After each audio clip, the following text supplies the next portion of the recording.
Hey guys, this is Jesse Vasquez with AirVenture Hosting Company. You're listening to the Fearless Investor podcast with my good friend Kyle Stanley.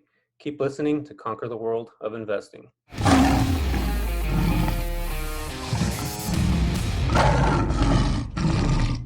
Hey, welcome into the Fearless Investor podcast. You're listening to me, Kyle Stanley. And before we get into this interview with Jesse Vasquez, which is going to be a really fun one, I do want to remind you that our Facebook group, absolutely free. You should join our Facebook group. It's right there on Facebook. You just search Airbnb Masterminds.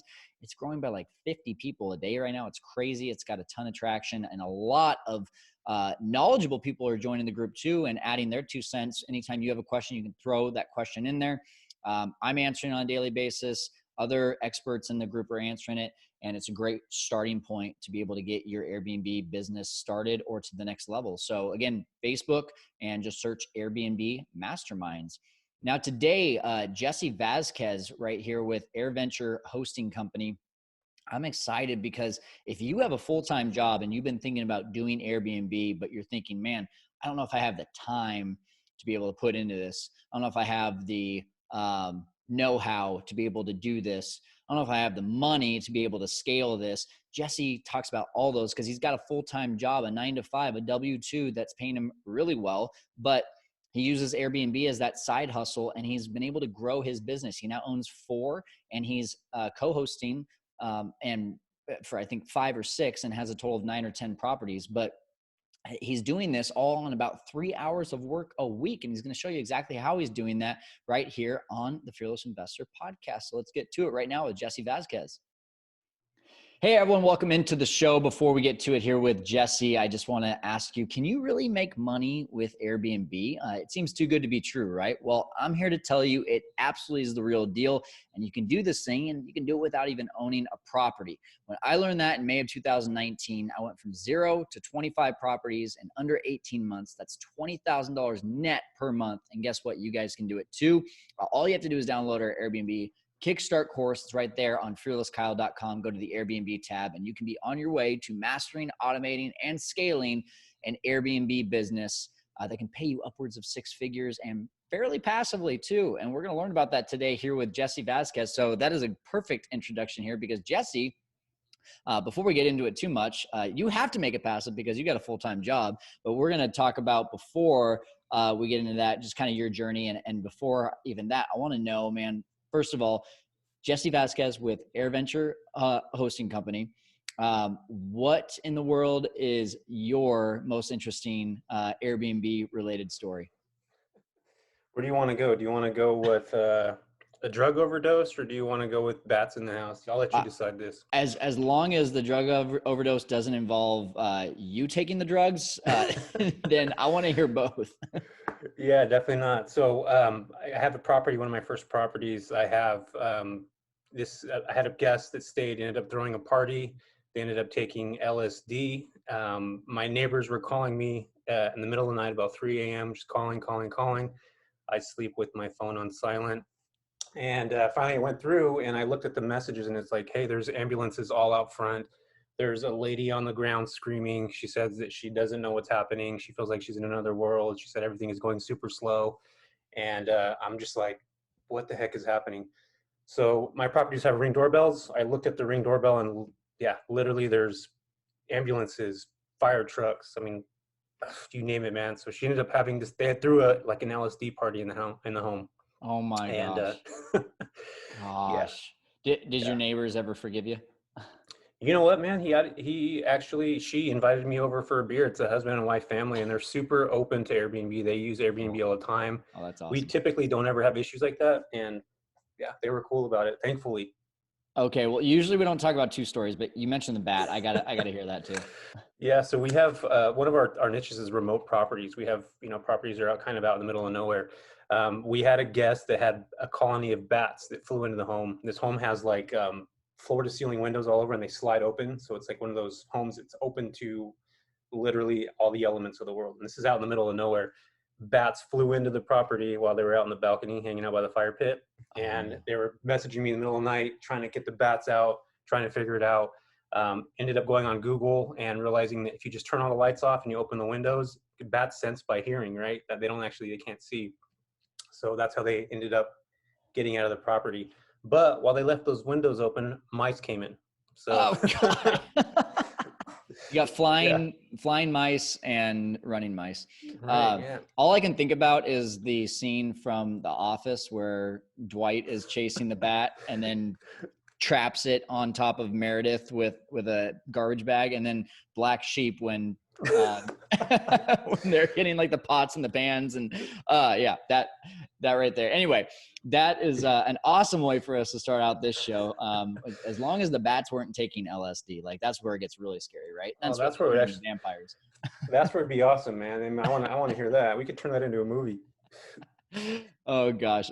Well, anyway, let's get to it, Jesse. You've got a really cool story. It's a very evolving story as well, Right. and I think it's really cool too. You're only a couple hours north of me. I would love if you just shared right now with our audience what brought you to Airbnb. What was life like before Airbnb? Kind of just catch us up if you can. Yeah, sure. So I started Airbnb. I started purchasing property for Airbnb in 2015.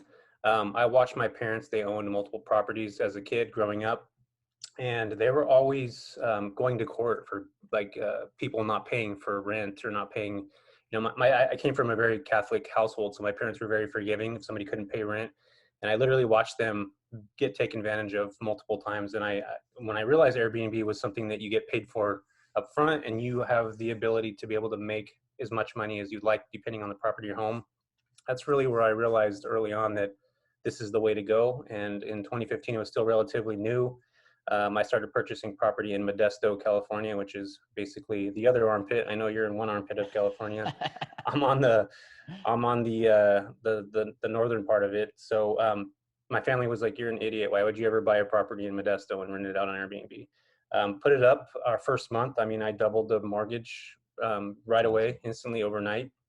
And then I realized that this is where I could start bringing extra income in, and having basically a side hustle, also while earning passive income. That's so good. Isn't that so funny? Like it still is crazy to me that we make money in Fresno, California, and then people ask me too. They're like, "Oh, do you want to go to Modesto?" And I'm like, "No, I don't think Modesto makes money." So and then I meet you. It's just, I mean, that's the learning lesson here: is more places work with short-term rentals than don't. Would you agree? Yeah. Oh, yeah. I think that a lot of people look at rural markets, and I consider Fresno and Modesto, I mean, basically kind of rural if you think about it in a grander scheme. But I mean, yeah, people are going to say, who's going to make money in Fresno? But all these people living in these areas, yeah, travelers come through. There's, business that come through. There's, construction crews that come in. There's traveling nurses that come through. So that's a huge advantage. I think people just need to really open their eyes to the new school way of, what investments are and how they can profit you in different ways. Yeah, let's talk about this for a second. And I want to really get more into your story, but since we're on the topic, the typical person hears Airbnb and they think vacation. They think, well, why would anyone want a vacation in Modesto or Fresno? But that's not our clientele. So was that a tough mindset for you to get over too? Yeah, it was. I think for me, my family and I, we love going on air. We loved Airbnb back in the day, and we still love it now. But it's not just catering towards those people that are vacationing. You're absolutely right. So I mean, it was a hard mindset for me to kind of get over. But once I realized that people travel, whether we have a lot of people that are in the cities the property that I own, multiple properties here in Modesto, they just come to visit family, and then we have other people that are coming to work. I mean, so there's different avenues and there's different ways. And with the properties that I own, I want to make sure that they're literally the best properties in our area, and that's what I've strived to do, and to maintain those 5-star ratings, and that whole game. So Yeah, absolutely, absolutely. So, what is the typical message that you get if someone is going to say, "Hey, I want to stay at your property"? What's like the top, call it 3 reasons why people seem to want to stay at your property? yeah. So first off, our properties are totally different than your typical cookie cutter homes. One of them is like a mid-century. It literally looks like you walked in the set of Mad Men. Everything is like article furniture. I paid a little bit more for this stuff, but I wanted to make sure that I was getting a return, something that was different. And then we have another place that looks like Joanna Gaines went in there and shiplapped everything and turned it into, an HGTV setup. So There you go. these two homes are just, I mean, they're super nice. They're different. And that's kind of the goal. Again, if you look at Airbnb in our area, you're going to see these properties, and then you're going to see these 2, 3, 4 that we have that stand out out of the whole crowd. So we're up there at the top when it comes to the properties. That's awesome. Okay, cool. So let's go back to your story now. Yeah.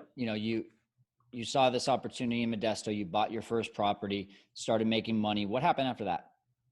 Yeah, so it was kind of like a snowball effect. I wanted to pay back because I took a loan out to purchase the furniture. So I ended up buying the property, putting like 24,000 down on it, and that was basically all the funds that I had at that moment. And then I had to put all the furniture on a credit card, and my goal was to pay that back right away. I ended up paying that furniture back in less than 6 months. So all that was recouping the money that I put down on the property to purchase. So then I realized, like, I can do this and save the money, either pay the mortgage off right away, which I thought's a possibility, or I can scale up and just buy another one and keep buying another one, keep buying another one. So that's what I did. I just started saving all the money, putting it right into other properties, and that's allowed me to scale. And people don't realize that, once you make this money and you set it aside, you can absolutely use that to scale up. And it's important. I feel like in the growth process of, people starting out, whether it's arbitrage or owning property, you got to put that money aside, and then you got to use it for, the next property. That's awesome. And how many do you own right now? 4. 4. So I have four now. That's Yeah. And great. I'm actually looking at purchasing land out in the Sequoia Mountains to start a little tiny homes or vintage Airbnb stream. So it's going to be this little community, kind of like what Joshua Tree has, but for this area, kind of in the Northern California area. That's so cool. So you said you started in 2015 or 17? I started in 2015. Yeah, 2015. Yeah. I mean, to buy 4 houses, in a span of 6 years is really, I mean, and you're saying all of the money was just from cash flow at the Airbnbs? Total cash flow. Yeah, all of it was Wow. cash flow. What would you say the average investment was on each one of these Airbnbs all in? Yeah, probably about 30,000, I would say. Okay. To start off. Yeah, to start off. It's roughly right around $20-something thousand to purchase the property. So that's when it was when I bought them. It was about 20 grand, 24, 25 and some change. And then furnishing, we'd go to vintage markets and pick up little furniture and clean it up, make it look nice. And it's kind of what we did with the first one. And then as we grew, I started being able to purchase nicer, like vintage, like the mid-century home that we have. Article, which is it's a brand, and it's a little bit more expensive, but it caters specifically to those things. So I started spending a little bit more once I realized that, I can get this money back. Got it. So what's an average purchase price, listing price of these properties that you're buying? Yeah, they're about 300,000. Yeah, Okay. about $300,000. Yeah. Now the market's insane, man. I just put an offer on a place in Modesto last week, and it ended up going for 25,000 over listing. I mean, the market's not just here in California, but everywhere, I think, is just insane. It's crazy right now. It's absolutely crazy. Okay. So you're invested. I mean, I think that's just so good right there. I mean, we talk about arbitrage all the time. I know you're co-hosting too, which is another great way that you're starting to scale. But what a great picture for people to see that you can literally cash flow enough really in 1 to 1.5 years at one place to be able to go buy another piece of real estate. When you think about regular real estate, if you're going to try to do that same model, it's going to take you way longer to even go be able to afford another house. And that's why so many people who are active in regular real estate, long-term real estate, are needing that active full-time income of whatever they're doing as a career to be able to go buy the houses. But you're using the actual cash flow to go out and buy another Airbnb. And I just think that's so powerful and so cool. So where did the opportunity come to be able to do co-hosting? Yeah, so I had some friends that started asking, like, hey, how are you doing this, man? How are you able to, use these funds to purchase other properties? How do I do that?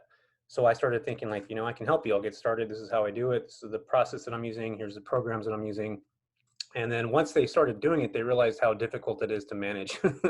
I mean, as you know, it's not an easy gig, and you have to learn how to do it, and it takes time, and it's time consuming. So I realized at that point that, and I actually love the interacting with the hosts and things. And I have a VA now, and my wife helps me out a lot. So um, a lot of that stress is now taken off me, and I have other people that are kind of handling that. That's And I great. think you have to grow.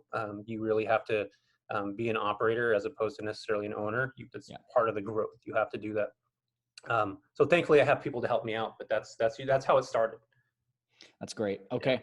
And you're doing this all with a full-time job. I mean, first of all, what are you doing full-time and how are you juggling these? Yeah, I'm a business development manager for a home health and hospice agency. And I've actually been in this niche in this world now for almost 20 years. So it's like second nature to me. I know healthcare when it comes to patients going home, hospice, which is a super sad, delicate end of life process. So I have these difficult conversations with people, and it's something that's helped me grow, myself, and then also grow for this Airbnb. I don't necessarily want to be in this world forever. It's just kind of where I feel comfortable. And I have one of those stories where people have these regular day jobs, or careers even, and they realize they have another passion and they are going towards that passion. So I think that's where my story is going to resonate with a lot of people, where you do this and you love hospitality, and you eventually realize, like, hey, this could be my full-time gig. I could do this forever. This is something I can work from home. I can, wake up and jump on the computer and do what I need to do and scale, keep growing, more properties, keep purchasing more properties, connecting with people. I think it's super important as well.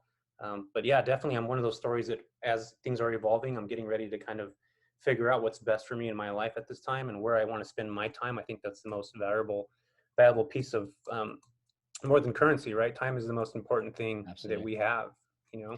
Well, So and what I hear from you is it sounds like, you've really, you've gone one property at a time or a couple properties that you're adding to your portfolio. And it hasn't been the like, Julie George 0 to 130 in like 2 years sort of thing. But now it sounds like, you've got this thing that clicked where you can see it scaling. Um, am I right or wrong on that? Because it sounded to me like, because you have all these teammates and automations now, that you can see that scale opportunity a little bit easier. Is that right? yeah, definitely. No, I started scaling during the pandemic last year, and we started transitioning what we do in more towards. I mean, if you look at my logo, it's a Volkswagen bus, so it's just people are like, "What the heck does that even mean?" And the whole idea behind it was that I wanted to have places that are an experience where you go and you're gonna have bats flying in your house. You know what I mean? You're gonna have mice coming in with You got to pay extra for that. ratatouille showing up, cooking you meals in the kitchen. Um, but so that's what I started gearing. Like, I want to have an experience where somebody and their family go, and those are the properties we go after now. And I started doing that by connecting with realtors that had properties that were like these multi-million-dollar properties that were sitting on the market for a year that nobody was buying. And a lot of these millionaires, they have these properties, they don't even live in them. Like, they live in like Silicon Valley or, somewhere in the Bay Area or even across country. And I started going to those agents saying, hey, I can make these passive. Let me show you how I do it. Here's how we've done it before. Let me put these on Airbnb for you. And that's where I've been living now. That's, we've picked up these properties now, and they're beautiful $1 million properties, and we're scaling, and we're doing things that are, the average, owner of these properties would never even think about doing. And, we're able to make them feel confident that we're going to take care of their properties and obviously bring them cash flow. Good, good. That's great. So, if anyone's listening right now and it sounds like you're managing in multiple locations, right? You can manage anywhere. Yeah, you can do it anywhere. Building your crew is the most difficult part of it, but yeah, we're managing California, Texas, Arizona. So we're kind of expanding into all over the place. But again, we have this specific mold that we want to make sure that what properties are falling into it. Like, a property has to make over $6,500 a month. When we do the Mash Visor or AirDNA, it has to fall within the strict criteria for us to cover it. There's a lot of back end operations and costs that come along that people don't realize when you start scaling that you have to have in place. Yeah. So, and going to the scaling idea as well, how much time on in the business? So not on the business. How much time in the business managing people, day to day? How many hours do you think you're putting in? I don't typically put very much in. I think during the week, I look at the payouts. We do payouts usually on the 1st and the 15th, or the 15th and the 30th. It really just depends on the property. I probably only put in about 3 hours a week, if that, Yeah. managing the property. So which allows me to work on my full-time job, which I'm able to do remotely, but there's some in-person meetings and things that I have. But a lot of it is, I'm able to, luckily have the luxury of doing both. So how is it that, uh, I can wrap my mind around managing and co-hosting in your own backyard? How is it that you're doing it remotely in different areas and still only putting in that 3-ish hours per week? I want to know that. Yeah. So my wife handles a lot of the guest inquiries, and then we have a VA that handles all the cleaning crew, clean in, check in. We realized that we had to separate everything. So you got to have guest correspondence, and you need to have, cleaning crews, etc., maintenance crews. Somebody else has to handle that, especially when you have multiple properties that are interlapping. It's hard for one person to focus specifically on one thing. And I feel like I'd rather have multiple employees doing one thing that they're really good at than doing multiple different things. And that's Yeah. where, issues fall between the cracks. So I want to make sure that we have one person allocated to guest services. We have one person allocated to cleaning crews, things specifically like that. And you have to have that as you scale, as you grow. And I think a lot of people will learn that. Maybe you might even be learning this now. Oh yeah, absolutely. Absolutely. I think what you just said there is so key. I had a conversation with one of my new partners about it. It's, you don't change the people, you change their roles. And Right. you don't try to fit a square peg into a circle hole by just saying, okay, well, if they can do it, then I can save some money, because they may not be the best fit for that spot. So you're gonna have some people that manage people really well, and you're gonna have some people that are just super likable and patient and can deal with that guest at 10 p.m. who's like, I can't log into the Wi-Fi. And I look at that stuff and I'm just like, I don't want to touch it. So Right. it's so cool that you recognize that too, and you're outsourcing it. And that's, this is time freedom, man. So what's holding you back from actually going into it full time? That's what I want to know.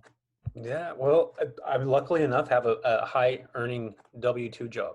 And as you know, with real estate, you have to have, you don't necessarily have to have it, but there's creative financing. But W-2s are what the banks love. They love to see a W-2 paycheck. So that's what's been basically holding me back. But I also love what I do in a sense of, I like connecting with patients and people. I manage a sales team as well. So like I enjoy that process. I'm good at it. You know what I mean? So I think right now mentally I'm just in that war between, do I keep doing this? Do I want to? At this point now I could probably do this full time. I can do the Airbnb stuff full time. But I think in my mind right now, and this is where I think the story is so important for people that are doing the both things, working and having this side hustle, where you can turn it into reality. And I'm at that point now where it's, on the edge of the cliff, and I'm just like looking down. I'm like, what should I take this leap? Yeah. And yeah, and I didn't realize this would ever be able to be a thing, and I think surrounding myself, even with Clubhouse, and proximity is power in my sense. We start surrounding yourself with people that are, doing what you want to do, or listening to people talk and having, reading books and YouTube. You really start to realize that you are capable of doing so much more, and what you're used to might not necessarily be the thing that you want to do. You know what I mean? So I think that I'm evolving in front of, myself and my family, and you obviously having this conversation. So talk to me in a year. We'll see where I'm at then. 6 months even. Yeah, you know what? I think you and I are obviously going to be remaining connected, but I think in just a few months' time here, we're going to see you in a much different position than you are right now. I can just see you're like you said, you're just right on the cliff there of that, Yeah. that tipping point. So I'm excited for you, man. Where can people connect with you and continue to learn from you? Yeah, definitely. AirVenture Hosting, AirVenture Hosting Co. at Instagram. I have an Instagram following there, or airventurehosting.com, and that's where my website's at. If anybody wants to, I'm available to talk to anybody, even if you're interested in talking about Airbnb or anything of that nature. I have, knowledge, and I definitely respond to people, especially on Clubhouse and things like that. I touch base with people all the time. They'll send me DMs, and I want to just help people get things going, get started, and getting over that fear of, should I do this or should I not do it? I'm all about just Absolutely. pick a date and just do it, make it happen. Is AirVenture Hosting Co. Your name on Clubhouse as well? On Clubhouse, it's I think it's all happening. It's all happening. Yeah, it's all happening. Yeah, Okay. that's a quote from a movie that I love, Almost Famous. I don't know if you ever watched that movie. I haven't seen. Oh wait, no. Which one's Almost Famous? Is that what? Almost. It's not with Chris Farley. It's about a kid in the 70s that writes. Yeah, He's like 15 years old and he writes that's right. for Rolling That's Stone right. magazine. What was the one with Chris Farley and Matthew Perry? What was that one called? Almost Heroes. Almost Heroes. Yeah, Yeah. there you go. I love that movie too. That Anything one's Chris good. Farley, man, he is the great. He was the best. He was the best. He was good, man. He was good. Well, hey, you've been so good today, man. And I think your story really will resonate with a lot of people that are out there looking for other opportunities to be able to continue to improve cash flow and improve their situation. And thank you so much for being an inspiration to those people today and helping them to conquer the world of Airbnb. I appreciate you, Jesse.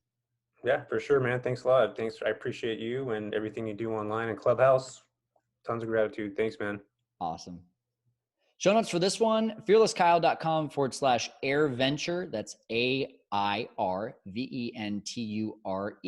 And you can go and get all of the show notes for this one, all the contacts to be able to get connected with Jesse. If you have a property, out in any part of the world, it sounds like you can get Jesse's help. So he's a great connection for you. And I would love to see you guys, especially if you got a full-time job and you just needed to hear this today. You needed to be able to hear that one story from someone that didn't have to quit their job to go do it full-time or didn't decide to go quit their job, but actually loves what they're doing and stuck with it. Plus used Airbnb as a way to build wealth and cash flow on the side. I hope that if you're hearing that today, that you'll take the first step and get over to fearlesskyle.com, get started on our Airbnb Kickstart course. And that is the easiest way to get started in your Airbnb business. Simple as that. All right. Well, thanks so much for joining us here on the Fearless Investor Podcast, where we're helping you to conquer the world of investing. We'll talk to you next time.